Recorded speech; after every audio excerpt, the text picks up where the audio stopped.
మార్పు తెలంగాణ రాష్ట్రంలో మార్పు అని చెప్పి 10 ఏళ్లు పరిపాలించినటువంటి బీఆర్ఎస్ పార్టీని పక్కకు నెట్టి మార్పు పేరుతోటి ఇలా కాంగ్రెస్ పార్టీ అధికారంలోకి వచ్చి దాదాపుగా 300 రోజులు అయిపోతా ఉంది.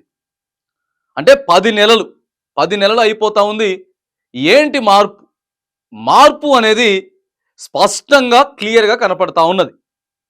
ఏ విషయాల్లో మార్పు వచ్చింది? గత ప్రభుత్వం కంటే ఈ ప్రభుత్వం ఏ మార్పు తీసుకొచ్చింది అనేది ఒకసారి మరి ఆలోచన చేస్తే మాత్రానికి గ్రామ స్థాయిలో, మండల స్థాయిలో ప్రజలు, రైతులంతా కూడా చర్చించుకుంటున్నటువంటి విషయాలు ఏంటంటే ప్రధానంగా ఇప్పుడు దసరా వచ్చింది. దసరా వచ్చింది కాబట్టి దసరాకి ఏమని ఇచ్చేటోళ్ళు? బతుకమ్మ చీరలు అని చెప్పి ఇచ్చేటోళ్ళు. బతుకమ్మ చీరలు. మరి బతుకమ్మ చీరల గురించి ఇప్పటికి ఇంకో పండగ 4-5 రోజులు ఉన్నా కూడా ఎలాంటి ముచ్చట లేదు. సరే, పేదోళ్ళకి కనీసం బట్టలు కూడా లేని వాళ్ళకి ఎంతో అక్కడికి వచ్చినాయి. చాలా మంది కూడా కట్టుకునేటోళ్ళు. ఇక ప్రధానంగా చెప్తే ఇవంతా ఒకటే కలర్లో ఉంటాయి కాబట్టి చాలా మంది మహిళలు కానీ, లేకపోతే యువత కానీ, ఆడపిల్లలంతా కూడా ఆ చీరలు కట్టుకొని ఓ 4-5 రోజులు మొత్తం అదొక డ్రెస్, ఒక యూనిఫామ్గా మాత్రానికి బతుకమ్మలు ఆడేటోళ్ళు. అది బతుకమ్మల చీరలు అనే దాని గురించి అసలు లేదు, పక్కగా పెట్టేసింది పూర్తిగా మార్పు. ఇక ప్రతి సంవత్సరం ఈ కేసీఆర్ ఉన్నప్పుడు జూన్ నెల, డిసెంబర్ నెల 2 సార్లు 5-5 వేల రూపాయలు పంటకిచ్చేటోళ్ళు. ఈసారి మాత్రానికి ఇంతవరకు ఇయ్యలేదు. అదిగో మార్పు. రైతు బీమాని రైతు భరోసాగా మారుస్తా ఉన్నాం, మార్పు తీసుకొస్తాం అన్నటువంటి మరి రైతు భరోసా ఏమైంది? రైతు భరోసా ఏమైంది? ఇగో ఈ విషయాలలో మార్పు. ఇట్లా ఈ మార్పు కోసమేనా తెలంగాణ సమాజం మరి ఇలా ఓట్లేసింది? ఈ మార్పు తీసుకురావడం కోసమేనా మరి తెలంగాణ ఓటర్లందరినీ కూడా మరి మీరు మోసం చేసింది అని చెప్పి చర్చ జరుగుతూ ఉంది. ఓసారి రాష్ట్ర ప్రభుత్వం కూడా ఆలోచించుకోవాలి. ముఖ్యమంత్రి గారు ఏం చెప్పిండు? డిసెంబర్లో మొత్తం కూడా 30 జరిగినాయి. నవంబర్ 30న ఎన్నికలు జరిగినాయి పోయిన సంవత్సరం. ఈ నవంబర్లో మాసం మొత్తం కూడా ఎన్నికలు పెట్టేటప్పుడు అమ్మ ముసలోళ్ళని, తర్వాత భర్త చనిపోయిన వాళ్ళని, భర్త వదిలేసిన వాళ్ళని, ఆ తర్వాత వికలాంగుల్ని, అంటే కనీసం వికలాంగులు అంటే ఏం పని చేసుకోలేరు, ఎంత వస్తూ ఉన్నాయి డబ్బులు? వికలాంగులకి 3000 వస్తూ ఉన్నాయి.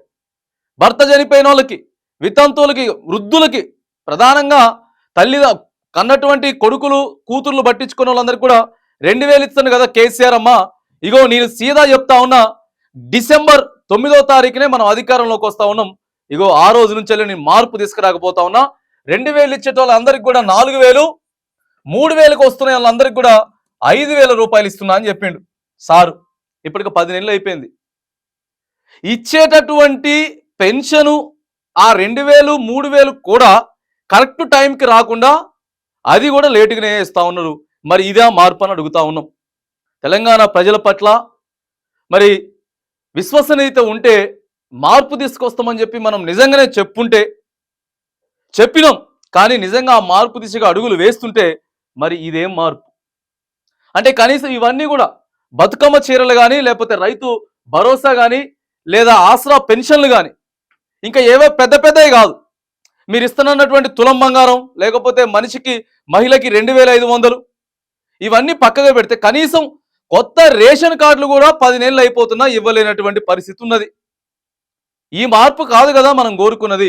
ఇగో ఈ మార్పులన్నీ మనం కొత్తగా చెప్పేవి కావు. ఇవన్నీ ప్రస్తుతం జరుగుతూ ఉన్నాయి. ఇవన్నీ ట్రెండింగ్లో ఉన్నాయి. రైతు భరోసా ఏమైందని మాట్లాడుకుంటా ఉన్నారు, బతుకమ్మ చీరలు ఏమైనా అని మాట్లాడు. సరే, నువ్వేమైనా ఆ చీర అక్కడికి వస్తుందా, అక్కడికి రాదా, వాడుకుంటారా, వాడుకోరా పక్కగా పెడితే ఎంత బాగుంటుండే. ఒక కళ ఉండేది. ఇవాళ దసరా పండుగ వచ్చిందంటే ఒక కళ, అది లేకపాయే. రైతులు ఇగో ఇలాంటి మార్పు మాత్రానికి క్లియర్గా కనపడతా ఉన్నది. మరి కేసీఆర్ పరిపాలించిన దానికి, ముఖ్యమంత్రి రేవంత్ రెడ్డి ప్రస్తుతం పరిపాలిస్తున్నానికి మాత్రానికి తేడా స్పష్టంగా కనపడతా ఉన్నది. ఇప్పటికైనా సరే రాష్ట్ర ప్రభుత్వంలో పెద్దల మధ్య మార్పు రాకుండా ఇట్లనే పోతే మాత్రానికి అన్ని ఎగ్గొట్టేటటువంటి ప్రయత్నం చేస్తూ ఉన్నారు. మరి పేదోళ్ళకే మనం కనీసం ఇయ్యలేకపోతే మనం ఎట్లా పరిపాలిస్తున్నట్టు? పేదల పక్షం ఏమున్నట్టు? ఇదైతే మార్పు కాదు.